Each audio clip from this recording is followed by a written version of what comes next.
हमारे धर्म ग्रंथों में शेषनाग, वासुकी नाग, तक्षक नाग, कारकोटक नाग, धृतराज नाग, कालिया नाग जैसे नागों का वर्णन मिलता है। इन नागों से संबंधित यह कथा पृथ्वी के आदि काल से संबंधित है। इसका वर्णन वेदव्यास जी ने महाभारत के आदि पर्व में किया है। महाभारत के आदि पर्व में इसका वर्णन होने के कारण लोग इसे महाभारत काल की घटना समझते हैं, लेकिन ऐसा नहीं है। महाभारत के आदि काल में ऐसी घटनाओं का वर्णन है जो कि महाभारत काल से बहुत पहले घटी थी, लेकिन उन घटनाओं का संबंध किसी न किसी तरीके से महाभारत से जुड़ता है, इसलिए उनका वर्णन महाभारत के आदि पर्व में किया गया है। कद्रु और विनीता दक्ष प्रजापति की पुत्रियां थीं और दोनों कश्यप ऋषि को प्यारी थीं। एक बार कश्यप ऋषि ने प्रसन्न होकर अपनी दोनों पत्नियों से वरदान मांगने को कहा। कद्रु ने एक सहस्त्र पराक्रमी सर्पों की मां बनने की प्रार्थना की और विनीता ने केवल 2 पुत्रों की, किंतु दोनों पुत्र कद्रु के पुत्र से अधिक शक्तिशाली थे। कद्रु ने 1000 अंडे दिए और विनीता ने 2।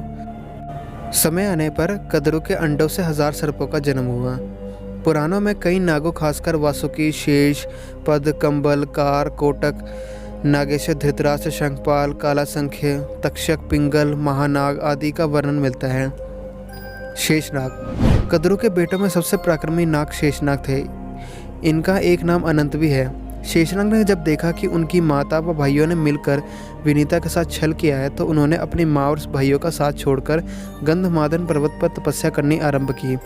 उनकी तपस्या से प्रसन्न होकर भगवान ब्रह्मा ने उन्हें वरदान दिया कि तुम्हारी बुद्धि धर्म से कभी विचलित नहीं होगी। ब्रह्मा ने शेषनाग को यह भी कहा कि यह पृथ्वी निरंतर हिलती डुलती रहती है, अंततः तुम इसे अपने फन पर इस प्रकार धारण करो कि यह स्थिर हो जाए। इस प्रकार शेषनाग ने संपूर्ण पृथ्वी को अपने फन पर धारण कर लिया। क्षीर सागर में भगवान विष्णु शेषनाग के आसन पर विराजित होते हैं। धर्म ग्रंथों के अनुसार भगवान श्री राम के छोटे भाई लक्ष्मण व श्री कृष्ण के बड़े भाई बलराम शेषनाग के ही अवतार थे। वासुकी नाग धर्म ग्रंथों में वासुकी को नागों का राजा बताया गया है। यह भी महर्षि कश्यप व कद्रु की संतान थे। इनकी पत्नी का नाम सतशीर्षा है। इनकी बुद्धि भी भगवान भक्ति में लगी रहती है। जब माता कद्रु ने नागों को सर्प यज्ञ में भस्म होने का श्राप दिया, तब नाग जाति को बचाने के लिए वासुकी बहुत चिंतित हुए। तब एलापत्र नामक नाग ने इन्हें बताया कि आपकी बहन जरुत्कारू के उत्पन्न पुत्र ही सर्प यज्ञ को रोक पाएगा। तब नागराज वासुकी ने अपनी बहन जरत्कारु का विवाह ऋषि जरत्कारु से करवा दिया। समय आने पर जरत्कारु ने आस्तिक नामक विद्वान पुत्र को जन्म दिया। आस्तिक ने प्रिय वचन कहकर राजा जन्मजय के सर्प यज्ञ को बंद करवाया था। तक्षक नाग धर्म ग्रंथों के अनुसार तक्षक पातालवासी 8 नागों में से एक है। तक्षक के संदर्भ में महाभारत में वर्णन मिलता है। उसके अनुसार श्रृंगी ऋषि के श्राप के कारण तक्षक ने राजा परीक्षित को डसा था, जिससे उनकी मृत्यु हो गई थी। तक्षक से बदला लेने के उद्देश्य से राजा परीक्षित के पुत्र जन्मजय ने सर्प यज्ञ किया था। इस यज्ञ में अनेक सांप आकर गिरने लगे। यह देखकर तक्षक देवराज इंद्र की शरण में गया। जैसे ही यज्ञ करने वाले ब्राह्मणों ने तक्षक का नाम लेकर यज्ञ में भस्म आहुति डाली, तक्षक देवलोक से यज्ञ कुंड में गिरने लगा। तभी आस्तिक ऋषि ने अपने मंत्रों से उन्हें आकाश में ही स्थिर कर दिया। उसी समय आस्तिक मुनि के कहने पर जन्मजय ने सर्प यज्ञ को रुकवा दिया और तक्षक के प्राण बच गए।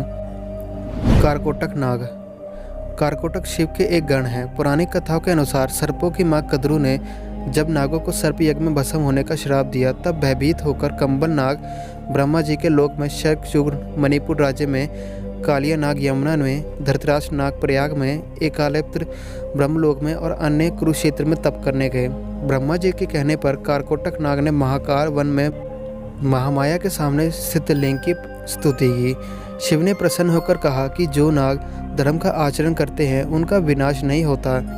इसके उपरांत कारकोटक नाग उसी शिवलिंग में प्रविष्ट हो गया। मान्यता है कि जो लोग पंचमी, चतुर्थी और रविवार के दिन शिवलिंग की पूजा करते हैं उन्हें सर्प पीड़ा नहीं होती। धृतराष्ट्र नाग धर्म ग्रंथों के अनुसार धृतराष्ट्र नाग को वासुकी का पुत्र बताया गया है। महाभारत के युद्ध के बाद जब युधिष्ठिर ने अश्वमेध यज्ञ किया, तब अर्जुन व उसके पुत्र बब्रुवाहन के बीच भयंकर युद्ध हुआ।